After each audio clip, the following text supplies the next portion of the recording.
Finance academy में एक बार फिर से आपका स्वागत। और आज फिर हम लेकर आए हैं 5 बहुत ही महत्वपूर्ण प्रश्न, जिसका हमने टारगेट रखा है यूपीएससी और पीसीएस प्रीलिम्स।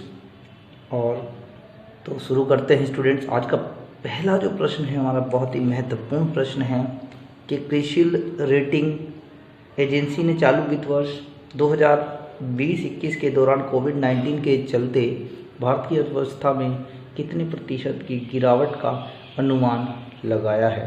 तो याद रखना स्टूडेंट्स, 5%, 2%, 8% में से कोई नहीं। तो इसका सही जवाब है स्टूडेंट्स 5%। इसका सही जवाब है स्टूडेंट्स 5%। अब बात कर लेते हैं क्रिसिल रेटिंग एजेंसी की। तो याद रखना स्टूडेंट्स, ये जो बनी थी 1987 में बनी थी, और इसका जो हेडक्वार्टर है, इसका हेडक्वार्टर मुंबई में है। ये वर्तमान में लगभग 30,000 कंपनियों के लिए रेटिंग देती है, और ये भारत की एकमात्र बहुत ही महत्वपूर्ण रेटिंग एजेंसी है। अब और इसका सही जवाब बताया हमने 5%। अगले प्रश्न की ओर हम लोग बढ़ते हैं कि निम्न में से किस अंतरिक्ष एजेंसी से मेवेन अंतरिक्ष यान का संबंध है। फिर एक बार फिर सुनिए प्रश्न, निम्न में से किस अंतरिक्ष एजेंसी से मेवेन अंतरिक्ष यान का संबंध है। तो इसका सही जवाब है स्टूडेंट्स नासा। इसका सही जवाब है स्टूडेंट नासा। अब हम बात कर लेते हैं नासा की। अगर हम बात करें नासा की, तो नासा एक अंतरिक्ष स्पेस एजेंसी है। कहाँ की है ये? याद रखना है स्टूडेंट्स, ये अमेरिका की है। याद रखना है आपको, अमेरिका की है ये। अब अगर बात हम लोग कर लें इसरो की, तो इसरो की भी अगर हम बात करें तो पता होना चाहिए students, Indian space research organisation, ये भारत की अंतरिक्ष एजेंसी है, जिसका मुख्यालय की अगर हम बात करें तो इसका मुख्यालय बेंगलुरु में है। बेंगलुरु में, याद रखना स्टूडेंट्स, बेंगलुरु में। विक्रम भाई साराभाई की उससे बनी थी ये। और याद रखना स्टूडेंट, ये 1969 में बनी थी, भारत की अगर हम बात करें। अगले प्रश्न पर इसमें बढ़ते हैं, हम इसकी बात कर लें JAXA, तो इसको अंग्रेजी में जाक्सा के नाम से भी जानते हैं। तो इसकी बात अगर हम करें स्टूडेंट, तो ये जापान की स्पेस एजेंसी है। ये जापान की स्पेस एजेंसी है, और इसकी अगर हम बात कर लें तो ये लगभग 2003 में अक्टूबर के माह में बनी थी। 2003 में अक्टूबर के माह में बनी थी।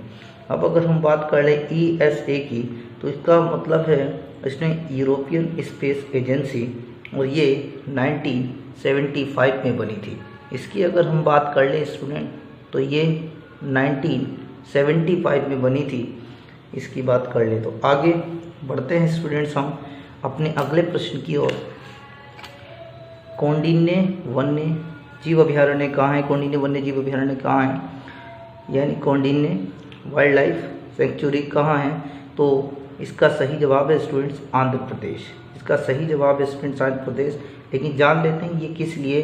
तो याद रखना, ये हाथी के लिए फेमस है। ये हाथी के लिए फेमस है। अगले प्रश्न की ओर अगर हम बढ़ जाएं स्टूडेंट्स, बहुत ही महत्वपूर्ण प्रश्न है हमारा। मार्को ट्राइजो को हाल ही में न्यू डेवलपमेंट बैंक का नया अध्यक्ष बनाया है, वे किस देश के हैं? तो स्टूडेंट याद रख लें, वे ब्राज़ील के हैं। वे ब्राज़ील के। अब थोड़ा सा अगर हम इसके बारे में भी जान लें, बैंक के, तो याद रखना इसकी जो फॉर्मेशन हुई थी 2014 में ये बना है। 2014 में ये बना है, याद रखना स्टूडेंट। और केवी कामत इसके पहले प्रेसिडेंट रहे हैं। और अगर हम बात कर लें किसने किया, तो याद रखना स्टूडेंट, ये ब्रिक्स देशों ने मिलकर इसकी स्थापना की थी। ब्रिक्स देशों ने मिलकर स्थापना की थी। और अगर बात इसके हेडक्वार्टर की कर ले, तो संघाई में, यानी चीन में, संघाई में इसका जो है, संघाई में इसका मुख्यालय है स्टूडेंट। तो अगले प्रश्न की ओर बढ़ते हैं स्टूडेंट। हाल ही में विश्व बैंक ने जलवायु परिवर्तन और आपदा प्रबंधन की जिम्मेदारी किस व्यक्ति को सौंपी?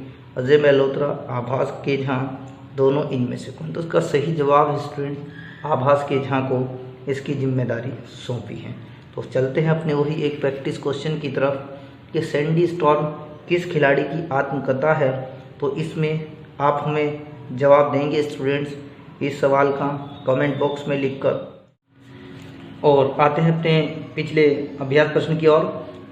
तो प्रश्न पूछा था, इन व्यक्तियों में से कौन कैबिनेट मिशन का सदस्य नहीं था? William Wood, Pethick Lawrence, Stafford Cripps, A B Alexander. तो इसका सही जवाब है स्टूडेंट विलियम वुड। और जिन भी बच्चों ने इसका सही जवाब दिया इसका मतलब उनकी तैयारी अच्छी चल रही है और ऐसे ही मेहनत से तैयारी करते रहें। और आप सभी से रिक्वेस्ट है जिसने हमारे चैनल को सब्सक्राइब ना किया हो कृपया करके सब्सक्राइब करें, लाइक करें, कमेंट करें। धन्यवाद।